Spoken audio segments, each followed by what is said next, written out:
We know Muslims who convert to Christianity often face harsh persecution. Even those living in Western countries aren't safe from retribution. The man you're about to meet paid a heavy price for rejecting Islam to follow Christ, and his suffering came from those who once loved him the most. Adam will never walk again. His legs bear the scars of many operations to repair a devastated muscle, tendon, and bones. He suffered these injuries when he was thrown off a fourth-floor balcony at a shopping mall. It's a miracle he survived. What's more shocking is that the person who ordered the attack was his own mother. I received a letter from my mom threatening me that she was going to kill me if I do not go back to Islam.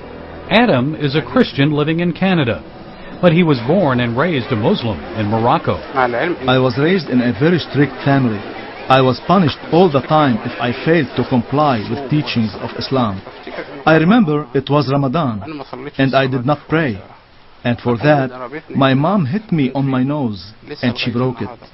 At age 20, Adam moved to Canada and met many Arab Christians. He also started watching Christian TV programs that challenged the teachings of Islam. That led him to an internet chat room called Pal Talk.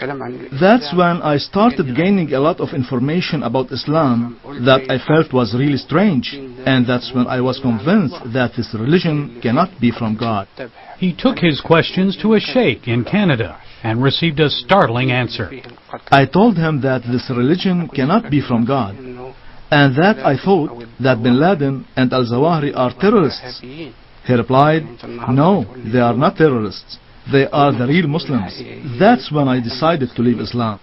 Through Pal Talk and the ministry of Father Zachariah Boutros, Adam discovered the Bible and Jesus Christ. I finally felt like I found what I have been looking for all my life. I found a loving God who died for me on the cross.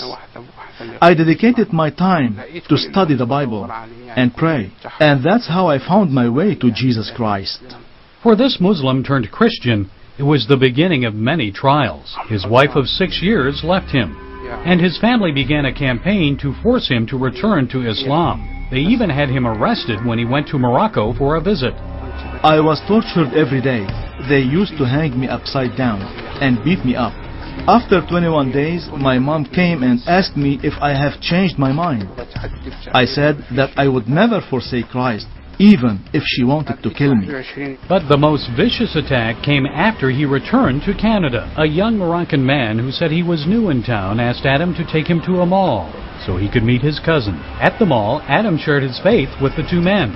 As he was preaching the gospel, they pushed him off a balcony, and he plunged 4 stories to the hard floor below.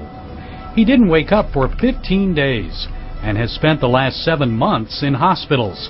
Doctors say he'll be confined to a wheelchair for life. But Adam is not angry with the men who attacked him or his family. Even with all the pain and suffering, I still rejoice because I know that I believe in the real God. What hurts most is knowing that my mom and my whole family believe in the wrong God. I always pray to God and ask Him to bring them to Him. And that's the only thing that will heal my wounds.